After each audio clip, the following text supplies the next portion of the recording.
আসানসোলের হীরাপুর থানা অন্তর্গত পুরানাহাট অবস্থিত মাদ্রাসার কাছে টিউশন পড়ে বাড়ি ফেরার পথে এক ছাত্রীকে কিছু যুবক ইপটিজিং করতে থাকেন।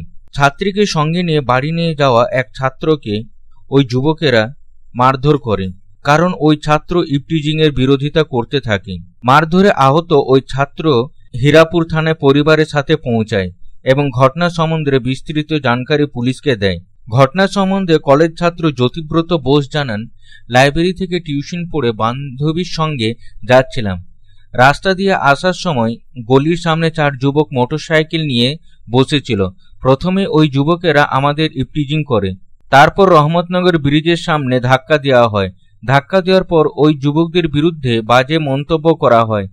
তারপর ওই যুবকেরা মারধর করতে শুরু করে। দ্বিতীয়বার 5 থেকে 6 জন যুবক মিলে মারধর করতে থাকে। জামা কাপড় ছিঁড়ে দেওয়া হয়। চিৎকার করার পর ওই যুবকেরা পালিয়ে যায়। লাইব্রেরিতে পড়ি, যেটা হচ্ছে ফ্রেন্ডস ক্লাবের সামনে। ওখানে আমি আর আমার একটা বান্ধবী নাসরিনা পারভিন পড়তে যাই। তো আমরা লাইব্রেরিতে মোটামুটি 9:25 নাগাদ বেরিয়েছি স্যার। আর বেরোনোর পর আমরা দুজন আসছিলাম স্যার, একদম লাইব্রেরির সঙ্গে যে রাস্তাটা বর্বন বেকারি রোড, ওই দিয়ে আসছিলাম।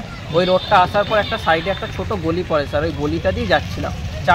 চারটে ছেলে স্যার রয়্যাল এনফিল্ড নিয়ে, ঠিক আছে, 4 জন ওরকমভাবে ওখানে বসেছিল। 4টে ছেলে প্রথমে টোন্টিং করে, wow you are just looking like a wow, এরকম ফার্স্ট বার টোন্টিং করে স্যার।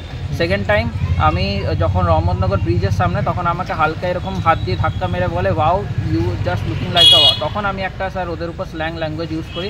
তারপরে আমাকে করে মারপিট এরকমভাবে করে। কিন্তু স্যার ওদের কথা হচ্ছে কি আমি ওদের মা নিয়ে গালি দিয়েছি, কিন্তু স্যার আমি ওদের মা নিয়ে কোনো গালি দেয়নি। নর্মাল একটা স্ল্যাং ল্যাঙ্গুয়েজ আমি ইউজ করেছি, কোনো মা বাপ নিয়ে কোনো গালি দেয়নি।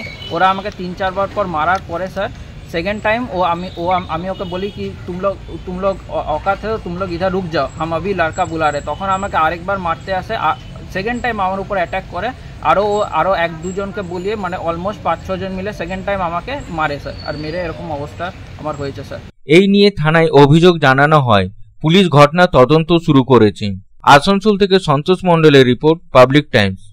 কিছু পরম্পরা আর শেখা মায়ের থেকে চলে আসে মেয়ের কাছে, ঠিক যেরকম হনুমান্তা চাক্কি ফ্রেশ আটা, ঠিক যেন মায়ের ভালোবাসা, যেমন শুদ্ধতা তেমন স্বাদ।